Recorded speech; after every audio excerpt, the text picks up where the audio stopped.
Deer colleagues and video viewers, বরাবরের মতো আজকের ট্রেনিং সেশনে আমরা একটা নতুন টপিকস নিয়ে আসছি। সেটা হচ্ছে manufacturing technology of pharmaceutical products.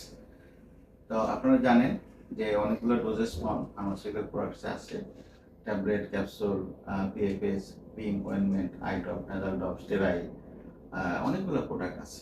তার ভিতরে আজকে আমরা নিয়ে আসছি ট্যাবলেট নিয়ে। তো ট্যাবলেট সম্পর্কে আপনারা জানেন যে tablet is a solid unit doses form in which active materials and excipients are included। অর্থাৎ একটা ট্যাবলেট প্রোডাক্ট বানানোর জন্য আমাদের অ্যাক্টিভ ম্যাটেরিয়াল যেটা আমাদের মূল উপাদান, সেটার সাথে আমাদের কিছু এক্সিপিয়েন্ট ইউজ করতে হয়।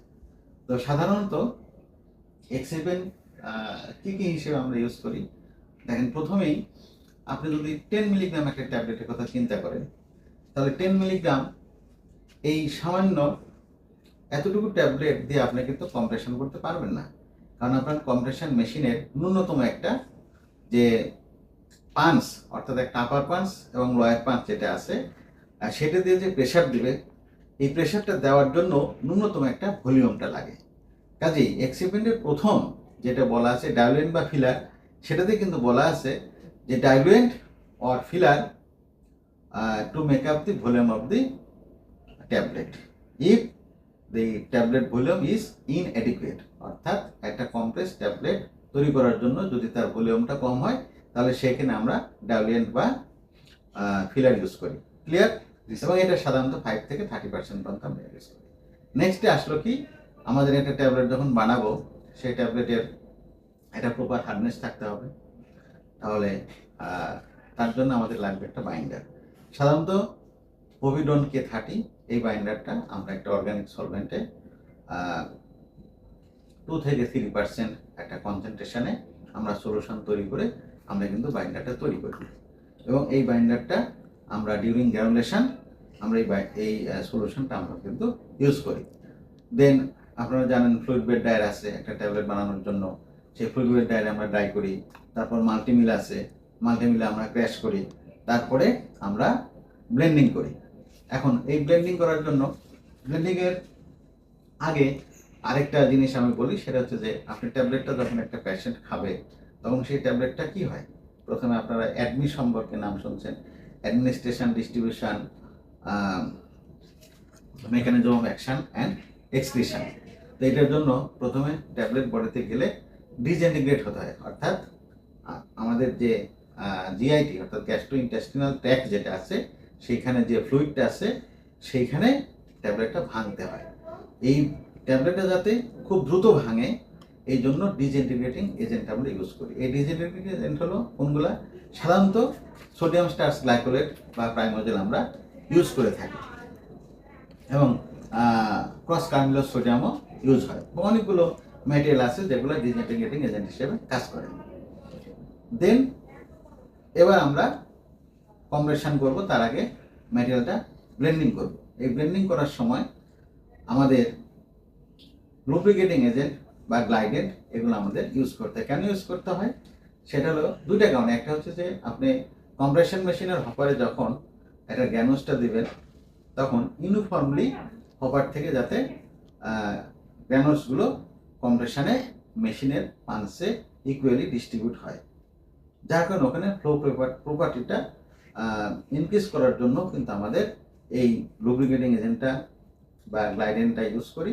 পাশাপাশি যে ডাইস এবং পাঞ্চের যে ফ্রিকশন, এই ফ্রিকশনটা রিডিউস করার জন্য কিন্তু আমাদের এই লুব্রিকেটিং বা গ্লাইডেন্টটা আমরা ইউজ করি। ক্লিয়ার? জি স্যার। তো এই হলো মূলত আমাদের ট্যাবলেটের শুরু থেকে শেষ পর্যন্ত একটা ফর্মুলেশন। পরবর্তীতে আমরা এই ফর্মুলেশনের পরে আমাদের আরও ডোজেস ফর্ম আছে, ক্যাপসুল আছে, ক্রিম অয়েনমেন্ট আছে, সেগুলো নিয়ে আমরা আলাপ করব। এবং এই জিনিসগুলো যারা বিগিনার্স, অর্থাৎ যারা সবেমাত্র এমবাক কমপ্লিট করছে, যারা আমার ভিডিও দেখতেছে, তাদের খুব কাজে লাগবে। এবং যারা জব শিকার আর কি, যে একটা ট্যাবলেটটা কি, ট্যাবলেটটা কীরকম, পরবর্তীতে আমরা ট্যাবলেটের শেপ এবং সাইজ নিয়েও কিন্তু আলাপ করা যাবে। এবং গত সপ্তাহের ট্রেনিংয়ের পর অনলাইন আমাকে বেশ কয়েকজন রিকোয়েস্ট করছে যে CFR 21 এবং FDA সম্পর্কে আমি যাতে আরেকটু বিস্তারিত বলি। আমরা আগেই বলছি যে এফডিএ হচ্ছে ফুড ড্রাগ অ্যান্ড অ্যাডমিনিস্ট্রেশন, এটা হচ্ছে ইউনাইটেড স্টেটসের একটা ফুড এবং ড্রাগের উপর একটা গাইডলাইন। এবং আমরা এর আগের ট্রেনিংয়ে প্রথমে বলেছিলাম যেটা 1938 সালে যেটা এফডিএনসি ছিল, সেটাই কিন্তু পরবর্তীতে আস্তে আস্তে এফডিএতে রূপান্তরিত হয়েছে। তো এই এফডিএর আন্ডারেই CFR 21, যেমন বাংলাদেশে আপনি দেখবেন যে আমাদের একটা সংবিধান আছে, তো সংবিধানের জন্য কি একটা লিখিত আমাদের বই আছে। তো CFR 21 হচ্ছে তেমন একটা জিনিস যে এফডিএর আন্ডারে যে গাইডলাইনগুলো আছে সেইগুলা এই 21 টাইটেলের আন্ডারে বেশ কয়েকটা চ্যাপ্টার আছে। আর CFR বলতে এখানে বলা হয়েছে code of food and code of federal regulation, code of federal regulation 21। এখানে বিস্তারিত একটু দেওয়া আছে, আমি একটু আপনাদেরকে আরেকটু ক্লিয়ার করি। দেখেন, CFR 21 is the portion of the Code of Federal Regulations that governs food and drugs within the United States for the Food and Drug Administration, the Drug Enforcement Authority and the Office of the National Drug Control Policy। অর্থাৎ তিনটা জিনিসকে এই CFR control করে, সেটা হচ্ছে যে একটা হলো FDA, আর হচ্ছে DEA, আর একটা হচ্ছে ONDCP। FDA হচ্ছে food and drug administration, drug enforcement authority DEA, and office of the national drug control policy ONDCP। এই টাইটেল 21 এর আন্ডারে এই জিনিসগুলো আছে, এবং সেটাকে আমরা বলতেছি CFR 21, অর্থাৎ কোড অফ ফেডারেল রেগুলেশন। অর্থাৎ এটা একটা আইন বা এটা একটা প্রশাসনিক ব্যবস্থা, যেখান থেকে কোনো মানুষ তার স্বাস্থ্য ঝুঁকিতে যাতে না পড়ে, যাতে কোনো ভেজাল ওষুধ উৎপাদন এবং বাজারজাতকরণ কেউ যাতে করতে না পারে। ক্লিয়ার? এটাই হচ্ছে food drug and code of federal regulation 21। আরেকটা জিনিস আছে, সেটা হচ্ছে যে ISP হচ্ছে international society for pharmaceutical engineering. অর্থাৎ আমরা যখন একটা মেশিন কিনতে যাব, তো সেই মেশিনটা যদি আমরা বলি যে আমাকে প্রোডাক্ট কন্ট্যাক্ট পার্টসটা L316 দিতে হবে, অর্থাৎ যে SS আপনি যেটা দিবেন, যে SS এর যে কম্পোজিশন, সেই কম্পোজিশন অনুযায়ী সেখানে 316 হতে হবে। আর কন্ট্যাক্ট পার্টসের বাইরে এটা থাকতে হবে হচ্ছে আমাদের 304।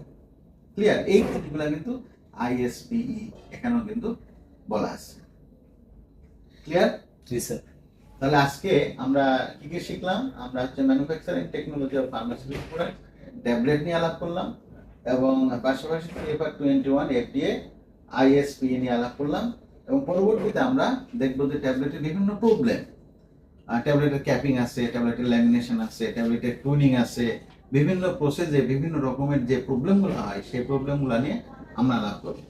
এবং যারা জব সিকার, আপনাদের যারা জুনিয়র কলিগ যারা আছে, যারা বিভিন্ন সময় বিভিন্ন প্রতিষ্ঠান থেকে এমফার্ম কমপ্লিট করতেছে বা বিফার্ম কমপ্লিট করতেছে করে যারা জবের জন্য ট্রাই করতেছে, তাদের জন্য কিন্তু বেশ এটা উপকারে আসছে।